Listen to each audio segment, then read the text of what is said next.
So Studio Underdog and Christopher Ward are back and they're making something together. You've probably been seeing some teasers because, oh my god, Terry, these brands are terrible at keeping what they're going to release under wraps. I mean, in the lead up to the Belcanto Lumiere reveal, they just released a picture of it. It's like, ooh, teasing. It's like, no, that's an actual image of the actual watch. Anyway, this looks really cool.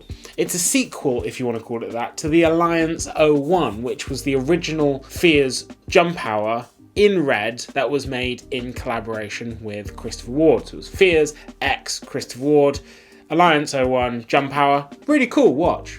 Absolutely amazing, beautiful. And now Christopher Ward are working with Studio Underdog. They've had so many collaborations and they're all so cool. And Studio Underdog's become quite the collaborator as well, haven't they, Terry? They have indeed, with our good friends, Fears. So they've decided to finally work together, and they've made a fob watch, which is very, very interesting. So a couple of the specs, because we don't actually have too many. For example, I don't even know what the thickness is, Terry, but it does have a 44mm diameter, but that's all right because you're not going to be wearing it on your wrist. And it is actually featuring the CW001 movement, formerly known as the SH21. That is a beautiful movement. It's an in-house Christopher Ward movement, and it has a 120-hour power reserve, which also explains why this particular watch has a power reserve indicator on the dial that goes up to 5 days. Also, if you are familiar with the O2 series, or the Gimlet, or the Cocktail Collection in general, you'll be familiar with the dial construction. It's become sort of synonymous when it comes to Studio Underdog and their collaborations, in that it is a sandwich dial construction. So it is going to cast nice shadows on the backplate and stuff, and it does have a very subtle green to sort of peach hue on the dial. Looks really lovely, actually. I'm not sure how I describe it, but honestly, just looks lovely. It looks really cool. The hands are sort of just these really nicely polished, thin sword hands, and it's got Roman numerals, all just super, super classy, to be honest, which goes very well with the fob watch aesthetic. But then obviously it's trademark Studio Underdog because you've got that sandwich style construction and the colour and all of that stuff, complete with the Christopher Ward movement. The movement looks lovely. Of course it does. It's chronometer certified. It features the light catcher case. The overall construction, build, design looks really cool. But obviously, the elephant in the room, it is a fob watch, which for me is a little bit of a letdown, but this is going to be a collector's piece. This is not a mass market product, okay? This is exclusively available to members of the British Watch and Clockmakers Alliance on December the 11th at 3 p.m. Greenwich Mean Time. Terry, how much would you reckon this costs?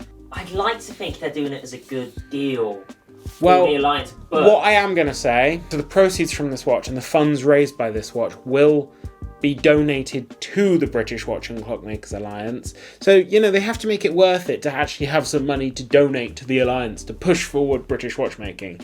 So with that in mind, how much? I'm going to say 2,500. Okay, you're not far off, but you have undercut it slightly. So it's limited to 100 pieces. It is hand assembled at Horologium in the UK, which you can't say about a lot of Christopher Ward. So this is assembled in the UK Christopher Ward with an in-house movement. That's very cool. And it is £2,995. It's a lot for a Studio Underdog, but for an in-house SH21 movement powered limited edition watch, you could say it's not a lot. So apples and oranges. I still think the price is going to put a lot of people off. I think the fact it's a fob watch is going to put a lot of people off. But are they going to struggle to sell them? Absolutely not. Would I like to see them do a watch with this dial and this movement and stuff that comes on a bracelet or a strap or something? Absolutely. As a heavily heritage inspired piece, inspired by the heritage of British watchmaking that they're making it in collaboration with a contemporary modern twist, it's a great celebration of both past, present and future. No, it's not a mass market item, but it's a great little celebration. It's a great little collab. Would I buy one for £3,000? No, because I don't want a fob watch. So it comes on a braided leather strap to wear it around your neck or something like that.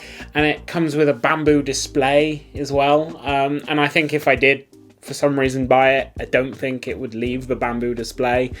It's the sort of watch that you do have in the pocket of a waistcoat or something. It's actually really, really touching to hear what Richard Benson said, actually. He said he bought his first ever Christopher Ward back in 2020. It was a nearly new C1 Moonglow, and it was before Studio Underdog even existed. That's mad to think. C1 Moonglow is a good choice. Yeah. So now, to be working alongside the brand that helped ignite his passion for British watchmaking feels really special. To think that Studio Underdog has gone from zero to where they are now in 5 years is insane. So, guys, I really like this release. It's not something I'd buy, but I love the originality, the fact it's a bit weird, and the fact it is pulling from that heritage while still adding the contemporariness and the technical excellence we've come to expect. So, Terry, what do you think? I really like the aesthetic of the dial. The design is beautiful. Stunning. And I would love that as a watch on my wrist. But as a pocket watch, I have no interest in that. But I have a watch with that heritage, with that contemporary sandwich dial and stuff.